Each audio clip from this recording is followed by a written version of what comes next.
Les vacances de Pâques arrivent et parfois la question que les jeunes se posent est de savoir ce qu'ils vont bien pouvoir faire pendant ces 2 semaines de congé. Le gymnase des Grésillons est ouvert pour que chaque jeune puisse se dépenser. On intervient sur différents sports tels que les sports de raquettes comme le tennis de table, le badminton. On a des tournois de foot, on a du basket. Lors de la 2e semaine des vacances aura lieu un grand temps fort sportif sur toute une journée au parc des Chanterelles. Il y a un temps un peu plus fort sur une journée où il y aura un déplacement à vélo pour une course d'orientation sur le parc des Chanterelles. En plus du sport sur le gymnase des Grésillons, la première semaine sera toute particulière. Une collaboration entre différents services et associations sportives va permettre de créer des temps de découverte sportive. La première semaine des vacances de printemps, la direction des sports et le club ado mettent en place une semaine 100% écosport avec la découverte de différentes disciplines et la présence des associations sportives, notamment le tennis, l'escalade, le rugby. On a la présence également des archers.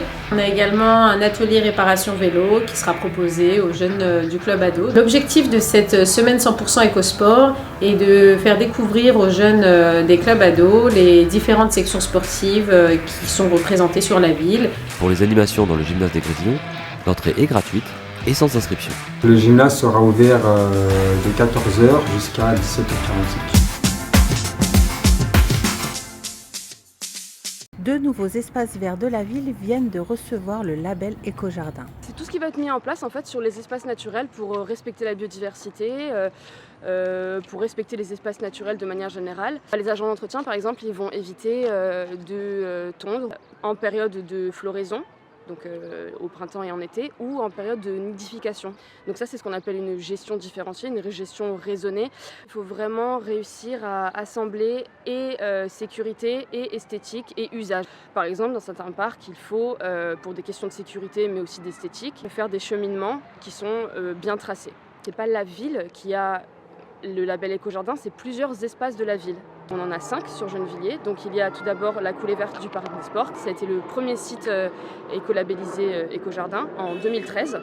Ensuite, il y en a eu 2 autres en 2020, donc le parc des Sévines et le jardin Chenard et Walker.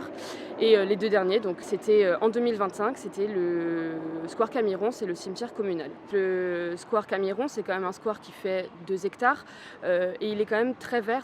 Et ce site a vraiment été mis en avant parce qu'il y a une rivière artificielle qui est en circuit fermé. C'est vraiment un îlot de fraîcheur en été et c'est un site qui est très arboré, donc il y a plusieurs strates de végétation, c'est-à-dire qu'on va voir des arbres qui sont assez grands, il va y avoir des buissons, de la pelouse, donc ça permet vraiment d'accueillir une biodiversité sur la ville. Je pense que les habitants de Gennevilliers sont très sensibilisés à ça et ça fait plaisir à voir, de pouvoir mettre en avant tout ce qu'on fait, tout le travail qu'on fait aux espaces verts.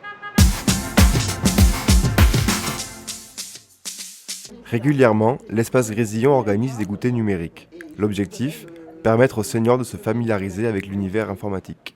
Notre public cible, là, c'est vraiment les personnes qui sont éloignées de tous les lieux à leur service au niveau de la ville et qui n'osent pas franchir le seuil de la porte de la salle informatique alors qu'ils auraient peut-être besoin d'être outillés sur comment ouvrir une boîte mail, etc.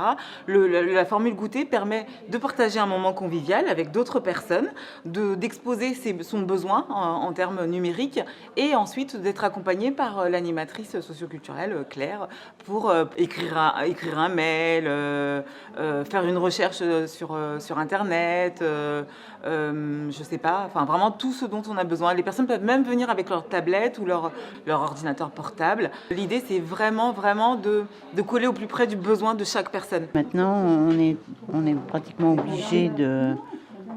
Enfin, tout se fait avec soit l'ordinateur, soit le téléphone. Donc, on est vite perdu. Et puis, on a peur de se tromper. Donc là, c'est rassurant. Et après, on peut aller plus loin tout seul, quoi. C'est se familiariser avec l'outil déjà. Parce que si on ne connaît pas les bases, on ne peut pas avancer. Donc, on avance lentement, mais sûrement, comme on est des personnes âgées. Donc, ça nous permet de tisser un peu des relations, des échanges et tout ça. Et vraiment créer du lien autour d'un moment chaleureux de partage, un café, un thé.